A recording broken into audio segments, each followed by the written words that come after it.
Bismillahirrahmanirrahim. Al-babut tasi'u fi dzikrin nidai. Ari bab anu kasalapan tina kitab Daqaiqul Akhbar nyaeta tentang menceritakeun panggilan. Panggilan naon?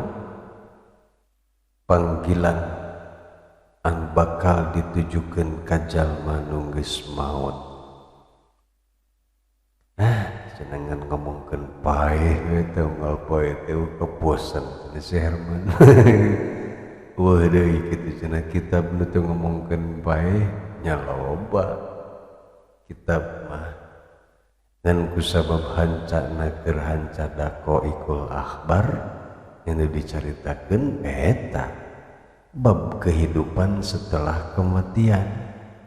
Mentakan moal aya bab beunghar, moal aya bab pasal bisnis yang moal aya dicaritakeun pasti nikmat kubur, siksa kubur, nikmat surga, siksa neraka itu we.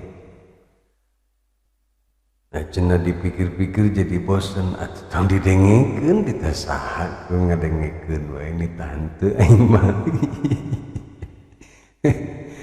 Aing geus rek kumaha deui teh da urang nyaritakeun bisnis miliuner, bisnis miliun sih ngomong lagi hese aing mah. Can puguh ku urang kaalaman. Rek ngomongkeun politik teu bisa aing geus ditewak ngomongkeun politik salah-salah ge diom tewak teh teu puguh-puguh di penjaranya aing mending ngomongkeun bab mati wae lah, ngomongkeun bab kehidupan setelah kematian. Rek diganti channelna gae jadi channel kematian. Kumaha we teh malah anu masih kene resep ngupingkeun Daqaiqul Akhbar mangga kupingkeun. Cenah geus bosen geus tong didenge. Moal rugi ya da ngaji ge kuring malain jang batur khusus nama jang sorangan we jeung keluarga intina mah eta cenah make dikena YouTubekeun panjang dokumentasi bating isuk pagetos si Herman ge paeh da pasti bakal paeh meureun karunya mungkin meureun anak incu moal bisa ngadengekeun sorakna ieu akina deuh Aki Herman pan leung we ari aya rekamanana mah bisa didengekeun tang kitu ku anak incu bapa urang mah cenah kitu nya moal poe ngan ngomongkeun paeh melulu paingan atuh cenah buru-buru paeh.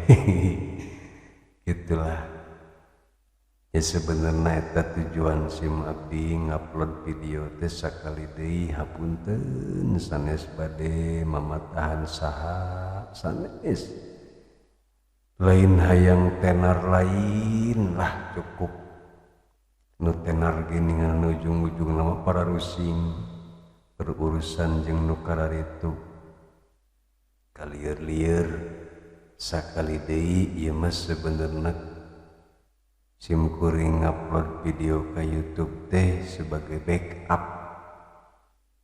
Sebenarnya mah di komputer ge di backup pengajian teh. Ngan bisi komputerna rusak atawa dijual butuh duit yang beli sangu eta.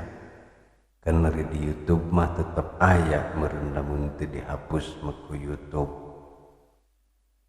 Tinggal ke didengekeun nya ku urang-urang kene didengekeun da ieu ge begitu diupload nu panghalanganna ngadengekeun teh pamajikan barudak we mah da memang eta tujuanana lain jang batur. Adapun ari batur anu hayang milu ngupingkeun nya mangga ari hayang-hayang teuing mah ngan SIM abdi mah teu sama sekali dengarkeun disubrek lah, di like lah, atau itu sabodo ting rek like, rek dislike ge, rek sabrek, rek teu sabodo teuing. Eta mah urusan aranjeun tergantung penilaian anjeun ka kuring kumaha. Nah jadi ngacapruk ka dinya ngaji teh. Ieu ya akibat geus beak kopi ge jadi ngalantur kitu ka dieu. Wa fil khabari sareng dicarioskeun dina hiji hadis idza faraqar ruhu badana, di mana-mana papisah ruh jeung badan, nu dia minas samai, maka bakal aya panggilan ti langit bisalasi sahihatin, dengan tilu sentakan. Jadi si horeng lain panggilan kitu wae, sebenarnya mah ieu mah dicarekan we si mayit teh. Kitu ge lamun mayitna loba dosa, komo mun mayitna jelema kafir mah geus beak dicarekan, dijejeleh ku kata-kata anu sangat menyakitkan. Sentakan anu kahiji nyaeta iya bena Adam, hei anak Adam. Deh cek Pak Habib dah dina aing lain anak Pak Adam. Maksud anak Adam di dieu mah jelema. Atarokta dunya, nah anjeun anu ninggalkeun dunia, amit dunia tarokatka, atawa dunia anu ninggalkeun anjeun. Urang mapan ayeuna can bisa ninggalkeun dunia. Dalam arti maksudna urang masih kene terus-terusan nafsu hayang ngumpul-ngumpul dunia. Nu can aya belaan di teangan berang jeung peuting, belaan ninggalkeun salat jeung lain sebagainya. Anu geus aya oge dunia nyaah dipake kana sedekah teh, dipake infak teh hese nyaah, dipake sedekah ka yatim ge berat, ridho keneh dipake meuli udud sapoe 2 bungkus 40.000 tangis kanyahoan meuli udud sapoe, sabulan 1.200.000 dipake meledug doang udud. Ari sedekah ka yatim sabaraha duit sabulan? Pikirkeun tak ku urang teh ayeuna. Ulah sampai urang arek asup ka surga engke dihalangan ku udud. Cek udud teh teu ridho aing asup ka surga. Sia boga duit dibelikeun wae kana udud teh baheula ge ari budak yatim diantep ku maneh. Cek udud teh. Tah, iyalah contoh kecil. Urang mah hese ninggalkeun dunia teh. Padahal tinggalkeun dunia samemeh dunia ninggalkeun urang. Deuk eta bahasa. Meni gampang diucapkeun tapi hese dilaksanakeun nama. Ajma'ta dunya amid dunya jama'atka.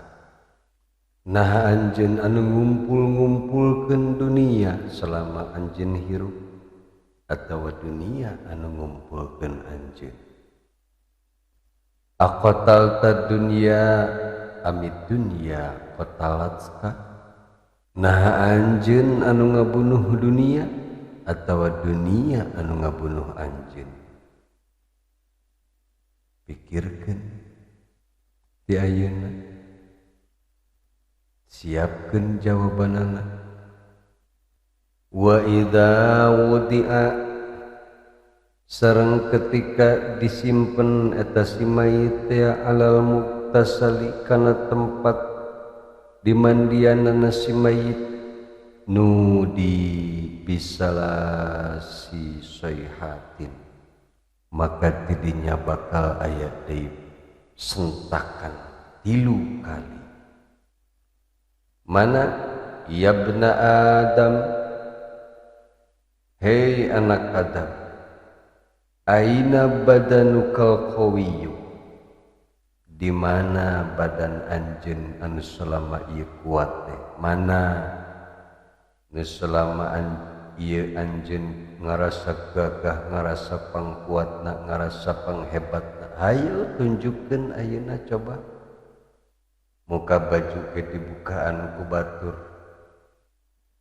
make sabun oge rek mandi di usapan ku batur, geus uyuhan saeta batur daekeun mandian maneh, sedangkeun ari maneh waktu keur hirup ka batur sok badegong.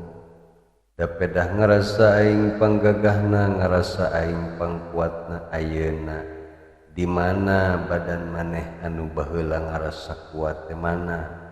Ma'ad'afaka, naon coba anu nyieun anjeun ayeuna nepi ka teu berdaya. Hayu sia, mun heueuh mah awak maneh kuat, hayu ngajago ka dinya. Sek ngaji teh ya Allah, urang mapan awak kerempeng oge ari keur nafsu mun osopong hebatna. Kabatur teh beberenge leutik batur teh.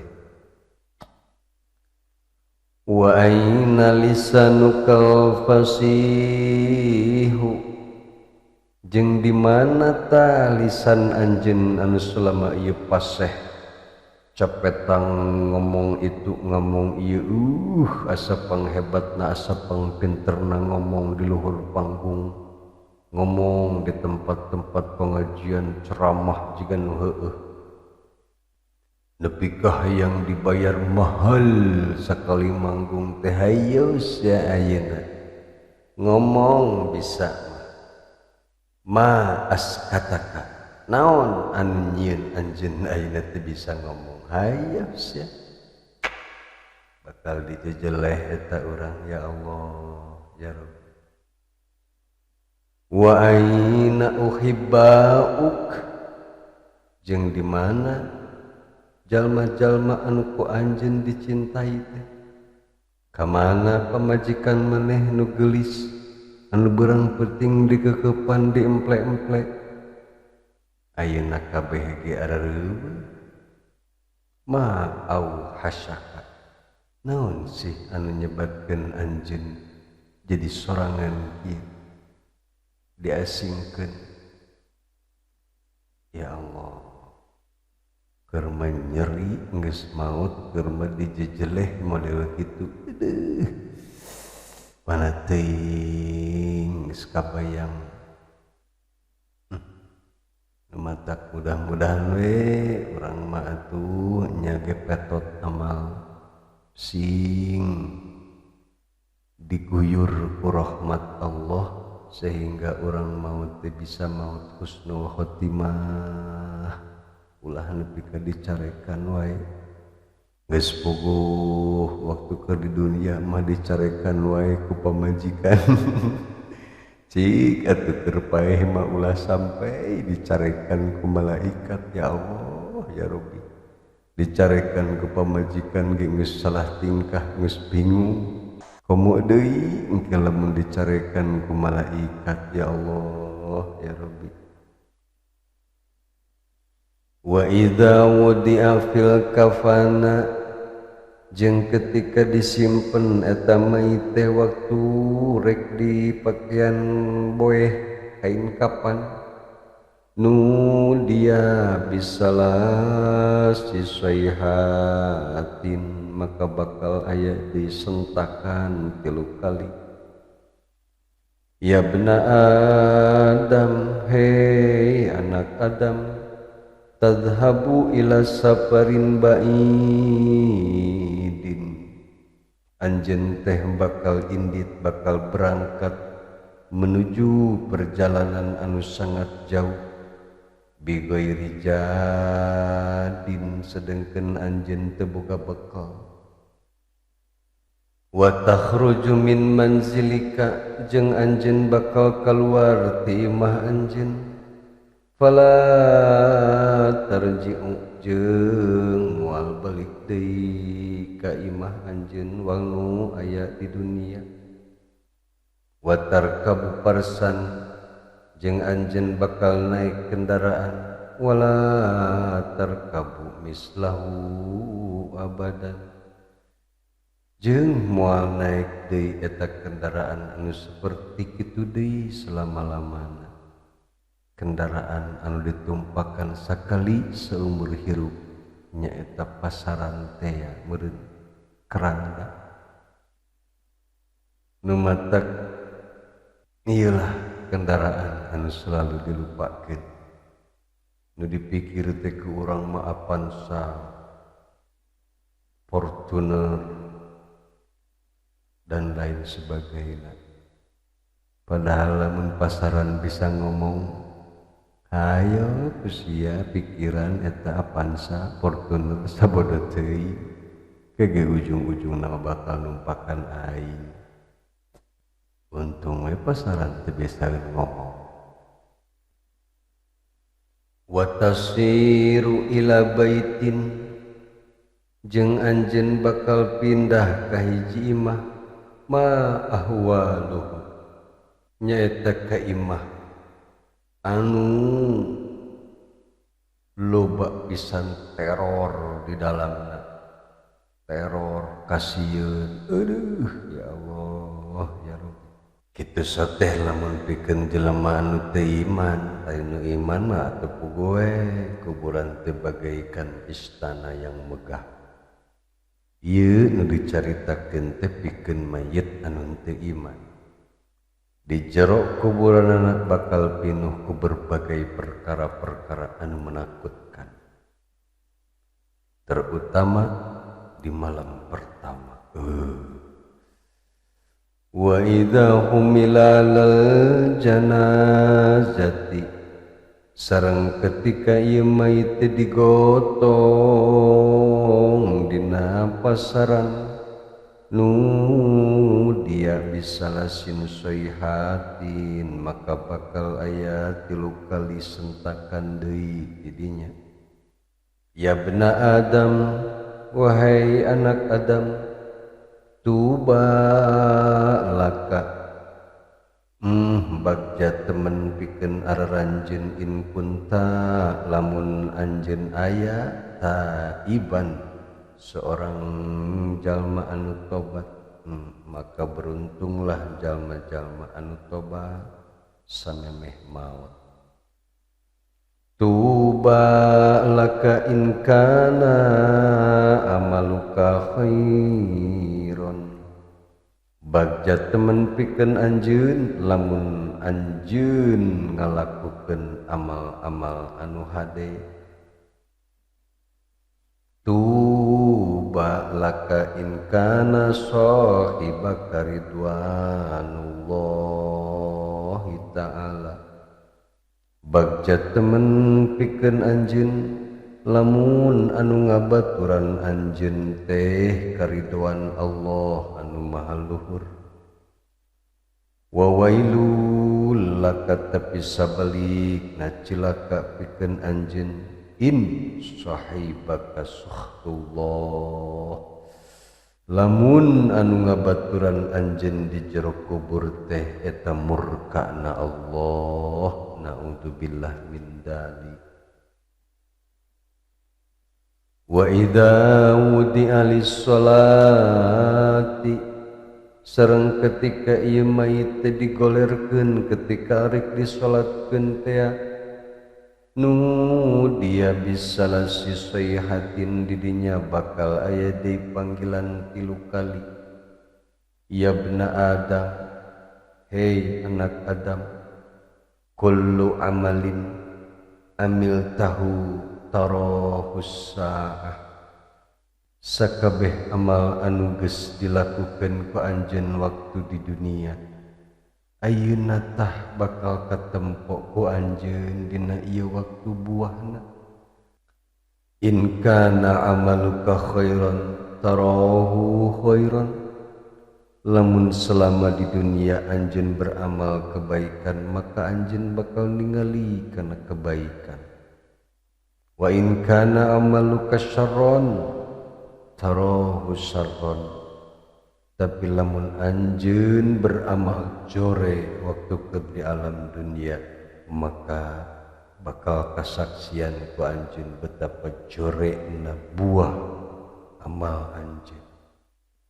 Wa idza wudiatil janajatu ala syafiril qabri, sareng ketika disimpen ieu si mayit di sisi kuburan, nu dia bisalah si sayhatin,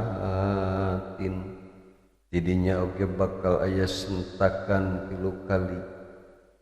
Ya bna Adam, hei anak Adam, ma tazawwadta fil umrani fi lihadal kharab, naha anjeun geus babekelan di negeri anu rame nyaeta alam dunia teh pikeun bekal anjeun di negeri reruntuhan nyaeta kuburan. Wa ma hamalta minal ghina lihadal faqri, naha anjeun geus mawa harta kekayaan pikeun bekal dina ieu kehidupan anu fakir. Wa ma hamalta minan nuri, naha anjeun mawa cahaya lihadihi dulmati pikeun nyaangan tina ieu poekna kubur. Ya Allah ya Rabbi.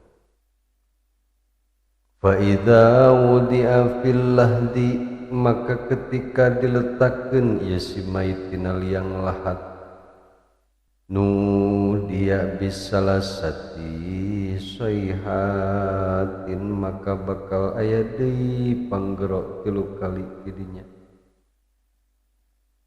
Ya bna Adam, hei anak Adam, kunta 'ala dhahri dhahikan, baheula maneh di luhur kaula, di luhur bumi seserian suka bunga, bangga dengan kemewahan, bangga dengan dosa.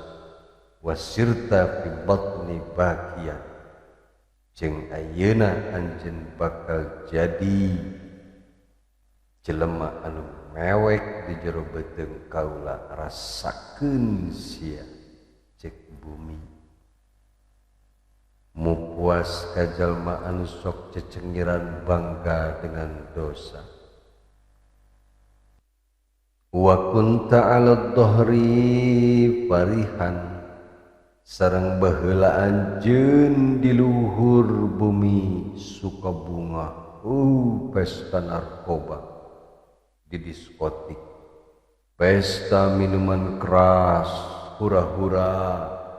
Wasirta fi batni hazina, tapi ayeuna maneh di jero beuteung kaula, di jero bumi bakal jadi jelema anu sangat-sangat susah. Wa kunta 'ala dhahri natiqan, baheula maneh di luhur bumi pandai berbicara, ngomongkeun bab itu, ngomongkeun bab ieu, maneh paling hebat. Pasirta fi batni sakitan, tapi ayeuna di jero beuteung kaula maneh bakal moal bisa ngomong, kecuali lisan jalma-jalma soleh anu bakal mampu ngajawab pertanyaan munkar nakir. Wa idza adbaron nasu anhu, sareng ketika jalma-jalma anu ngagiringkeun urang ka alam kubur teh ararindit ninggalkeun urang sorangan ngagogoler di jero kuburan.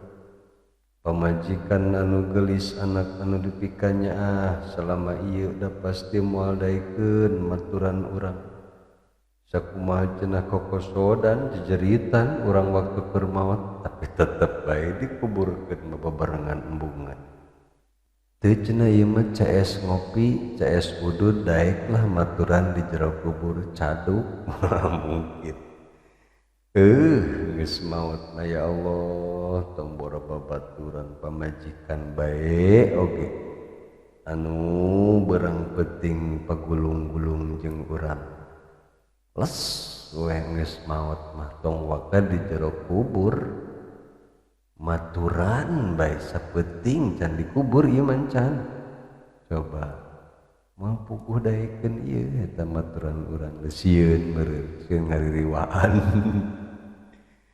ya Allah itulah nasib akhir hayat jelema teh kabeh bakal kitu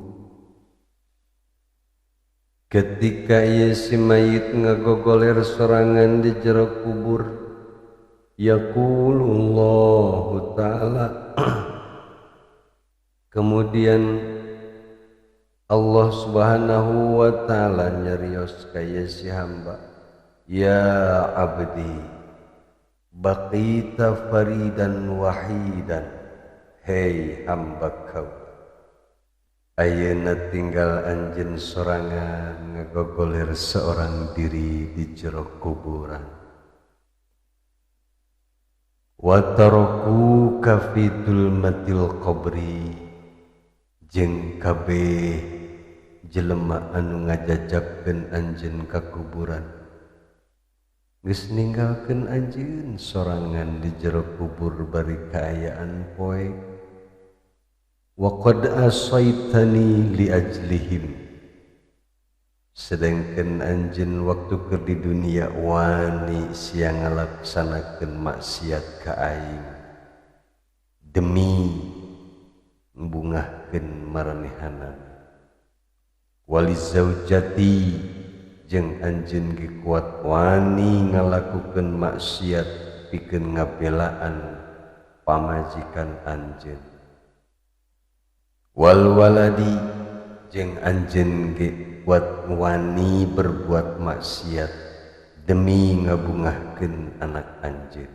tempo tu kumaneh ayeuna jelema baheula anu ku anjeun dibelaan berang jeung penting kuat ninggalkeun salat kuat wani berbuat maksiat ka kaula pikeun ngabelaan sahabat-sahabat maneh pikeun ngabelaan suami maneh pikeun ngabelaan istri maneh budak maneh tempo tu ayeuna kabeh ge ararindit eueuh nuning eueuh anu wani maturan maneh di alam kubur anu sakitu poekna wa ana arhamukal yauma rahmatan ieu saur Allah kaula ieu sabenerna mah anu bener-bener nyaah ka anjeun dina poe ieu teh ta'ajjabu minhal khalaik kanyaah kaula dina poe ieu teh anu membuat takjub kagum seluruh malaik seluruh makhluk wa ana asfaqu alaika yeuh hamba kaula kanyahukeun ku anjeun kaula teh adalah zat anu paling mikanyaah mikaulas mika asih ka anjeun minal walidati biwaladiha lebih nyaah daripada seorang ibu kanu jadi anakna ya Allah iyalah poin terakhir anu kudu ku urang diingetkeun dina bab anu ka salapan daqaiqul akhbar ketika orang ngagogolir di alam kubur mah hanya rahmat Allah lah, hanya kasih sayang Allah lah anu bakal menemani orang selama-lamana jeung nu perlu diingetkeun ku urang bahwa kanyaah Allah teh melebihi dari kanyaah siapapun, termasuk melebihi kanyaah indung kanu jadi anakna. Mudah-mudahan ya Allah abdi sadaya sing kalebetkeun jalmi-jalmi anu dipikanyaah ku Gusti di dunia dugi ka akhirat, terus nepi ka abdi tiasa mulih deui ka tempat anu pinuh ku kanyaah Gusti nyaeta surga teh ya. Amin ya Allah ya rabbal alamin.